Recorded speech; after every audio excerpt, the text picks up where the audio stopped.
Bonjour à toutes et à tous, j'espère que vous allez bien. Aujourd'hui, on va apprendre à faire ce badge en 3D sur Blender. C'est parti. Donc on se retrouve sur Blender et la première chose qu'on va faire, c'est appuyer sur A pour tout sélectionner, X pour ouvrir le menu Delete et on clique sur Delete pour supprimer les éléments qu'on a sélectionnés.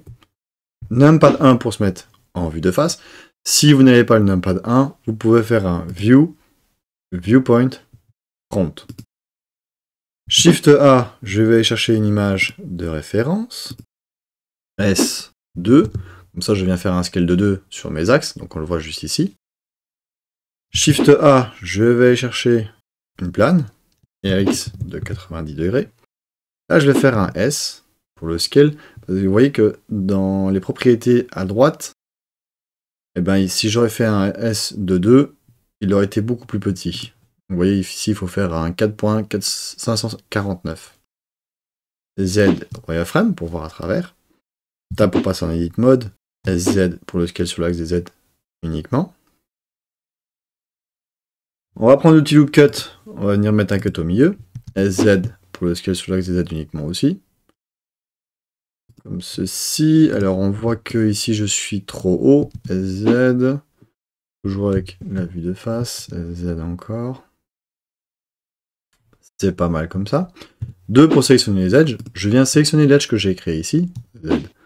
Solide. Donc je vais faire un X pour ouvrir le menu Delete et je vais sélectionner mon edge. Alors pourquoi j'ai fait ça? Parce que j'avais besoin absolument d'avoir une vertice en haut et en bas. 1 pour sélectionner les vertices, A pour tout sélectionner. Et là, pour faire un bevel sur des vertices, on fait un CTRL ou commande SHIFT B. Allez, je me déplace. Avec la molette de la souris, on vient rajouter des vertices. On va essayer de suivre quand même notre modèle. Comme ceci, c'est pas mal. A pour tout sélectionner de nouveau. E pour extruder. S pour le scale vers l'intérieur. Comme ceci. On peut encore faire un ES. Le faire comme ceci. Et là, on aimerait peut-être faire un F pour venir fermer notre mèche. Sauf que la face ici, elle aurait 60 vertices. Et ça, c'est pas correct en 3D. Donc je vais faire un CTRL Z pour revenir en arrière. On va faire un Face, Grill Fill. Donc là, j'ai un maillage qui a été fait à partir de grilles. Alors on peut venir ici dans Grill Fill, on peut venir diminuer le nombre.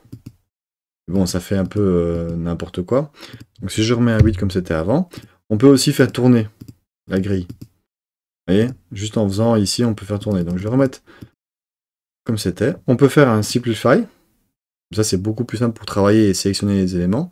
Donc moi, je vais laisser le Simple Blending actif. Comme ça, c'est vraiment pas mal comme ça. Une fois qu'on a fait ça, on va appuyer sur 3 pour sélectionner les faces. Je vais faire un CTRL Numpad++ pour rajouter à la sélection. Donc en gros, c'était, si jamais vous n'avez pas de Numpad, vous pouvez faire comme ça, rajouter à la sélection avec un Shift enfoncé. Là, vous allez sélectionner le centre. Et là, vous faites un CTRL-I ou Command-I pour inverser la sélection. Je vais me mettre en vue de côté et je vais faire un extrude. Alors là, il fait une diagonale, je ne sais pas pourquoi, donc je vais faire Y. Donc EY pour extruder sur l'axe des Y, comme ça je peux venir placer comme j'en ai envie. On va se placer ceci, ça a l'air pas mal. On va retirer notre image de référence.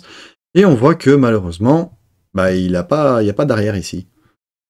Donc ce qu'on pourrait faire, c'est appuyer sur 2 pour sélectionner les edges, sélectionner l'edge qui est là et là, faire un F, et là on va se dire, bah, on va faire un Shift R pour éviter de tout se retaper. Sauf que ça marche pas. Donc on va sélectionner l'autre vertice qui est là et ici, je vais faire un F, je vais sélectionner celle-là, je vais faire un Shift R pour refaire la dernière opération. Ça marche pas. Donc la meilleure option qui reste à faire, CTRL Z, CTRL Z, CTRL Z, CTRL Z pour... donc là je reviens en arrière. La meilleure option qui reste à faire, c'est d'appuyer sur 3 pour sélectionner les faces. On va venir sélectionner ici au milieu par exemple, CTRL Numpad++ pour ajouter à la sélection. Alors voyons voir, CTRL Numpad++. Je vais faire un GY, je vais le rentrer un peu vers l'intérieur. Donc si je me mets en vue de côté Numpad 3, jamais View, Viewpoint, Right, Z, wireframe, on voit que j'ai été décalé par rapport à mon axe qui est ici sur les Z. C'est pas grave, on va aller chercher un miroir. On va le faire sur l'axe des Z pour reporter de l'autre côté, Z solide. Donc là, on vient de dupliquer quasiment ce qu'il y avait à gauche, à droite. On n'oublie pas le petit clipping, pardon. Tape pour passer en objet mode et on fait un apply. Même pas de 3 pour se remettre en vue de côté. Z wireframe. Tape pour passer en objet mode. Je vais sélectionner. Ah oui, là je suis en mode face, donc j'appuie sur 1 pour sélectionner les vertices, pardon. Même pas de 3. Je vais venir sélectionner mes vertices qui sont ici à droite. S, Y de 0. Comme ça, je viens tout remettre à plat ici derrière. Donc on voit que c'est parfaitement à plat par rapport à ce que c'était avant. Alors par sécurité, je vais aussi faire un mesh, cleanup, merge by distance. Donc par exemple, vous voyez ici qu'il y a eu une superposition de 60 vertices. Au moins ça m'évite d'avoir des problèmes au niveau de mon maillage. Une fois que j'ai fait ça, toujours avec la vue de droite, même pas de 3, Z wireframe, je peux venir ici maintenant faire un GY pour rapprocher un peu au niveau de l'axe des Z. Hop, je me remets ici, et ça ne me posera pas de problème pour mon badge. Une fois que j'ai fait ça, je vais rajouter du détail. Donc on va prendre l'outil Cut de nouveau. On va mettre un cut ici, un cut ici.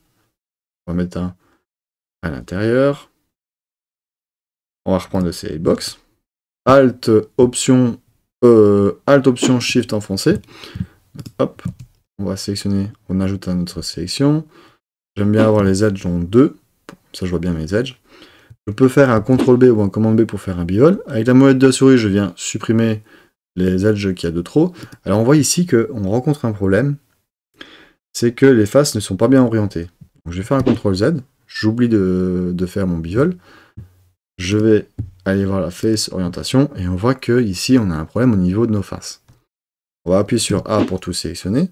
Alt ou Option N pour ouvrir le normal. Et on va faire un recular outside. Comme ça, on n'a plus de problème avec nos faces, avec l'orientation de nos faces. Je vais pouvoir le retirer.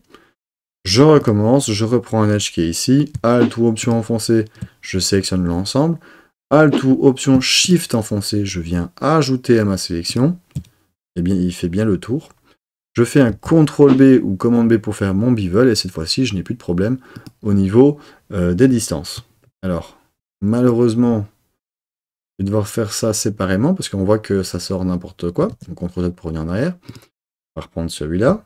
Alt Option enfoncé. CTRL B pour faire le bevel. S'arrêter ici. On va reprendre celui-là. Alt Option.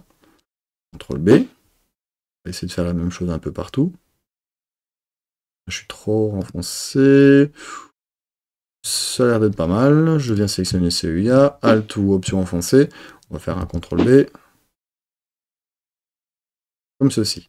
Alors pourquoi est-ce que je fais ça? Parce que si je fais un CTRL 1 ou commande 1 pour faire une subdivision de surface, eh bien en fait ça va lisser un peu mon bord. Clic droit chez Smooth, on voit bien que je n'ai pas de souci au niveau du détail, du rendu ici des bords. Alors qu'est-ce qu'on a ici? On aurait peut-être une petite bavure là-haut. Voyons voir, qu'est-ce qu'on pourrait faire avec celui-là? En fait on pourrait carrément refaire un loop cut ici. Et faire un GG, le remonter vers l'intérieur qui est juste ici. Et maintenant, si je reprends la subdivision de surface, on vient de un peu lisser ici là-haut le rendu qui serait encore meilleur. Donc voilà, là on vient de faire notre badge. Maintenant que nous avons notre badge, nous allons nous attaquer à la couleur. Pour la texture, on va aller dans le shading, on va créer une nouvelle texture, on va mettre un gris. Alors j'ai pas m'embêté à mettre du plastique ou quoi que ce soit pour le moment. J'ai juste déjà la base avec une couleur grise, ça me suffit. Donc voilà, je viens de terminer notre badge en 3D sur Blender. J'espère que la vidéo vous aura plu. N'hésitez pas à me dire ce que vous en pensez en commentaire. Comme d'habitude, je vous mettrai le lien de téléchargement en commentaire. Et je vous dis à la prochaine. Ciao.